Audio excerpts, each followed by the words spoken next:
Today's tennis dictates that players take the ball earlier and earlier. You will even see this style of play on clay courts, which traditionally encourage players to stay well behind the baseline. The benefits of this new style of play include rushing your opponent, as well as increasing your possible angles of play.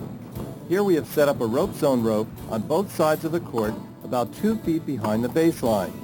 The simple rule of play in this game is that if either player steps on or behind the rope, they immediately lose the point. Now you may think, that's fine, I'll just go to the net. But beware, with this game, lobs quickly become winners.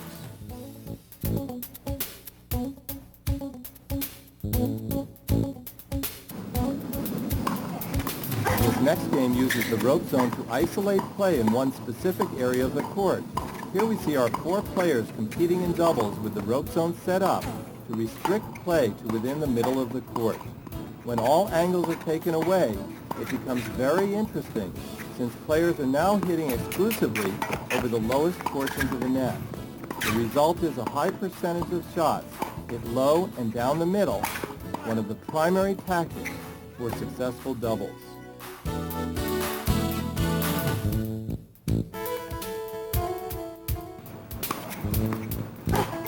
This next drill is only possible with the use of an air target, which is set up 3 to 4 feet over the net.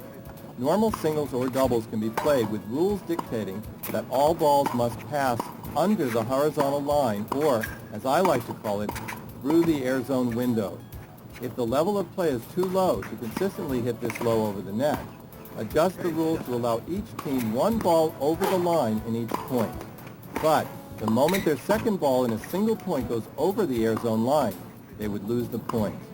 After trying this, you'll quickly see that the techniques required to execute this exercise develop nearly on their own. Experts call this automatic learning or guided discovery.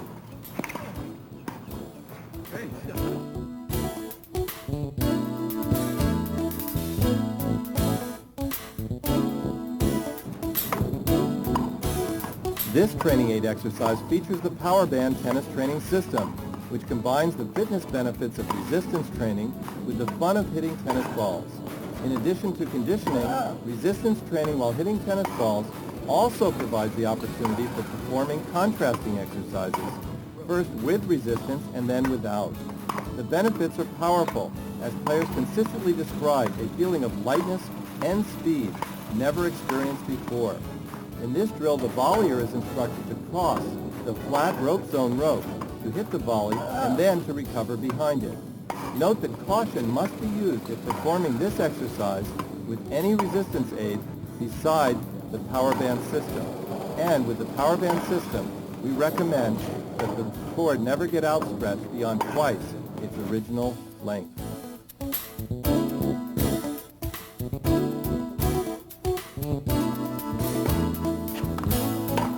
Now let's move to a training idea that is fascinating on many levels. In this exercise, we are using the lightweight yet indestructible net zone to cover the net. It accomplishes many things. Firstly, it forces players to increase their feel for the ball since they can no longer see where it bounces. An additional benefit to this exercise is that it takes away that split-second pause, which so often occurs because players get caught standing still to watch where their balls land instead of simply recovering while they watch for their next shot.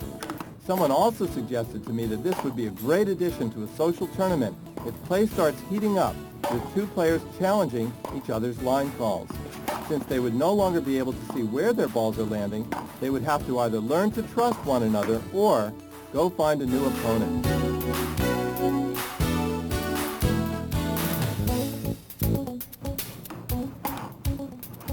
We all know that as players advance, they must gradually perfect shot sequences. After all, one of tennis's biggest attractions is the excitement that only an open sport like tennis can create. In contrast, closed sports like track, swimming, and even golf are very different. They don't provide the same head-to-head competitive excitement where unexpected things happen all the time. However, at advanced beginner and intermediate levels, when players begin learning shot combinations, these random game situations can be challenging and players make mistakes and can become frustrated. Hip-hopper tennis meets this challenge. You see, the hip hopper ball pouch allows players to set up shot sequences and execute them without interruption. For example, our players here are trying to practice a 5-shot serve and volley sequence. Notice that as soon as one or the other misses a shot, they can continue the sequence immediately without interruption. In normal practice, this would be impossible. Normally, after each error, the players would have to go back to the baseline and start over, a huge difference as compared to the success we see here with the hip hopper ball pouches loaded with a few balls.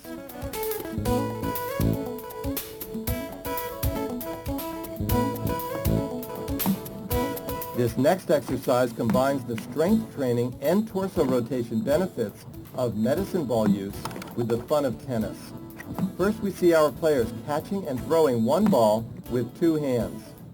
Note how they are really rotating their bodies as they throw the 6-pound ball over the net. This simulates the correct biomechanical rotation needed for ground strokes. A powerful variation is for our players to try the same exercise, but now with 2 balls at the same time.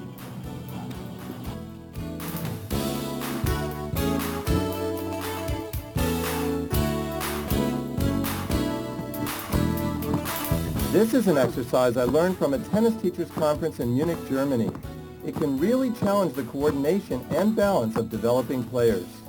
Each player is asked to move while bouncing a large ball in one hand and a tennis ball in the other. They can try different variations, as you can see here, with the right hand or the left hand. The benefits of this type of exercise, both in boosting confidence and skill enhancement, cannot be underestimated.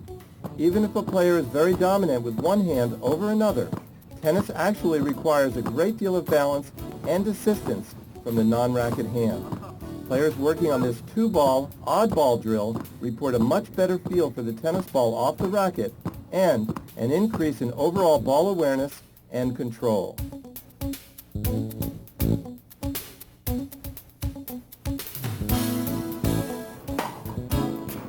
Let's finish both this section and this video with a cooperation game of singles with some very special rules using the air zone air target system. The focus of this drill is on the low return of serve against the incoming serve and volleyer. The air zone window is set up in the middle of the court and fairly low over the net. The rules are very simple. The server cannot miss 2 serves in a row, or he or she loses the point. The receiver, on the other hand, gets 3 chances to hit the return through the air zone window before they would lose the point.